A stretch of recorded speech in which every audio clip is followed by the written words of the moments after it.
লাশ গুম করা হয়েছে। সর্বশেষ আপনারা দেখেছেন আশুলিয়ার ঘটনা, সেখানে ট্রাকের উপরে লাশের স্তূপ, তারপরে ধরিয়ে দেওয়া হয়েছে আগুন। আমরা কোন সভ্যতায় বসবাস করছি? এই সমস্ত গণহত্যা যারাই সংগঠিত করেছে তাদেরকে অবশ্যই আমরা সরকারের কাছে দাবি জানাবো, অবশ্যই তাদেরকে বিচারের এবং আইনের আওতায় আনতেই হবে। এই গণহত্যা ক্ষমা করার কারো অধিকার নেই। দল হিসাবে 15.5 বছর আমাদের সাথে যে বৈরিতা করা হয়েছে, আমাদের নিবন্ধন কেড়ে নেওয়া হয়েছে, অফিসগুলোতে তালা ঝুলানো হয়েছে, আমাদেরকে স্বস্তির সাথে চলতে দেওয়া হয়নি, দফায় দফায় আমাদেরকে নির্যাতন করা হয়েছে বিভিন্নভাবে, শেষ পর্যন্ত আমাদেরকে শেষ মুহূর্তে দিশাহারা সরকার নিষিদ্ধ ঘোষণা করে তারপরে তাদের কলিজা ঠান্ডা করেছে। আমরা বলেছি যে আমরা প্রতিশোধ নেব না। প্রতিশোধ না নেওয়ার মানে হচ্ছে আমরা আইন হাতে তুলে নেব না, কিন্তু সুনির্দিষ্ট অপরাধ যিনি করেছেন তার বিরুদ্ধে মামলাও হবে এবং তাকে সে মামলায় শাস্তিও পেতে হবে। গণহত্যার বিচার করতে হবে, আবার 15.5 বছর ধরে যে সমস্ত অপরাধ করা হয়েছে সেইটারও বিচার করতে হবে। তখন সরকারের প্রধান নির্বাহী থেকে শুরু করে সকলেই তারা বলতেন, এবং এটি আইনের কথা, যে আইন সকলের জন্য সমান, কেউ আইনকে ফাঁকি দিতে পারবেন না। আমরা সেই সমান আইনের প্রয়োগটা এখন দেখতে চাই। তবে এটা ঠিক, এই আইনের আশ্রয় নেওয়ার নামে একজন নিরপরাধ মানুষও যাতে হ্যারাসমেন্টের শিকার না হয় সেটাও আমাদেরকে খেয়াল রাখতে হবে।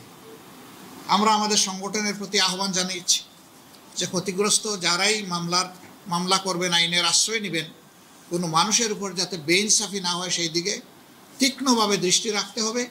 বারবার চেক করে দেখতে হবে যে কোনো নিরপরাধী মানুষের নাম আমাদের অভিযোগপত্রে আছে কিনা।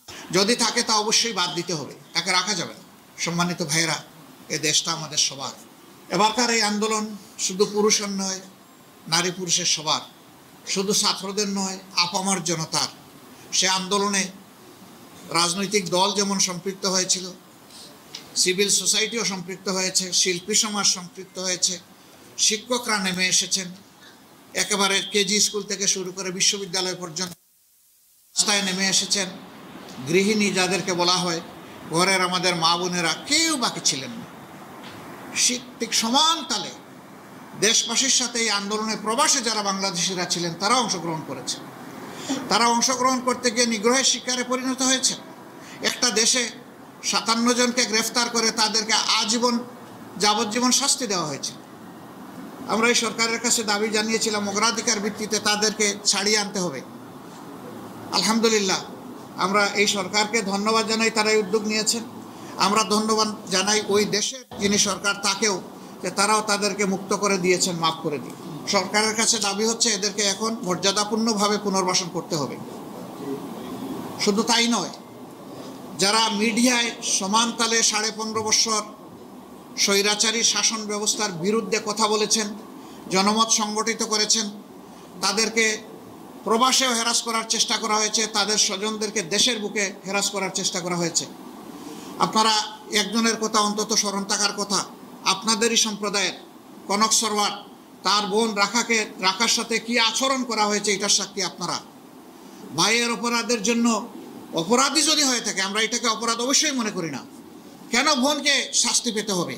বাবাকে অ্যারেস্ট করতে এসেছে, পায় নাই, ছেলেকে নিয়ে গেছে, ছেলেকে অ্যারেস্ট করতে এসেছে, পায় নাই, বাবাকে নিয়ে গেছে, মাকে নিয়ে গেছে, বোনকে নিয়ে গেছে। কোন অসভ্য জগতে আমরা ছিলাম? সাংবাদিক বন্ধুগণ, আজকে সময় এসেছে বিভক্ত জাতিকে ঐক্যবদ্ধ করার। অন্যায় অসত্যের বিরুদ্ধে যেমন আমরা সোচ্চার থাকব, ঠিক জাতির এই কাঙ্ক্ষিত পরিবর্তনকে কেউ যাতে ব্যর্থ করে না দিতে পারে, এই জন্য সকলে মিলে আমরা পাহারাদারি করব। এটা একার রাজনৈতিক দলের কাজ নয়, এটা আপামর জনগণের। তবে বিশেষভাবে দায়িত্ব বর্তায় দুইটা সম্প্রদায়ের উপর। একটি হচ্ছে রাজনৈতিক দল কিংবা নেতৃবৃন্দ, আরেকটা হচ্ছে সাংবাদিক সমাজ। এই দুই সমাজকে বলা হয়, তাদের আই হচ্ছে 4D আই। তারা 4 ডাইমেনশনে চতুর্দিক থেকে জাতিকে দেখেন। এই জন্য মিডিয়াকে বলা হয় ওয়াচডগ, বলা হয় জাতির দর্পণ, আর মিডিয়া কর্মীদেরকে বলা হয় তারা হচ্ছেন জাতির বিবেক। আমরা এই জাতির বিবেক বন্ধুদেরকে অনুরোধ করব যে ইনশাআল্লাহ অতীত যা হয়েছে হয়েছে, ভবিষ্যতে অবশ্যই আমরা সাদাকে সাদা বলবো এবং কালোকে কালো বলবো। সেই কালোর জায়গায় আমি কিংবা আমরাও যদি থাকি, আমাদেরকেও ছাড়বেন না আপনারা, আমাদেরকেও ধরবেন, আমাদেরকেও আপনারা সমালোচনা, আমাদেরকে সংশোধন করে দেওয়ার চেষ্টা করবেন। কারণ জাতির জন্য আমরা চিন্তা করি, আমাদের ভুলের কারণে জাতি ক্ষতিগ্রস্ত হোক, এটা আমরা চাই না। কেউ যেন আপনাদের এই সতর্ক চোখ এড়িয়ে যেতে না পারে, সেই দিকে আপনারা নিঃসংকোচে, নির্ভয়ে, সাহসিকতার সাথে মুক্ত হাতে আপনারা কলম চালাবেন, মুক্ত মুখে আপনারা বয়ান দেবেন, কাউকে আপনারা পরোয়া করবেন না আল্লাহ তাআলা ছাড়া।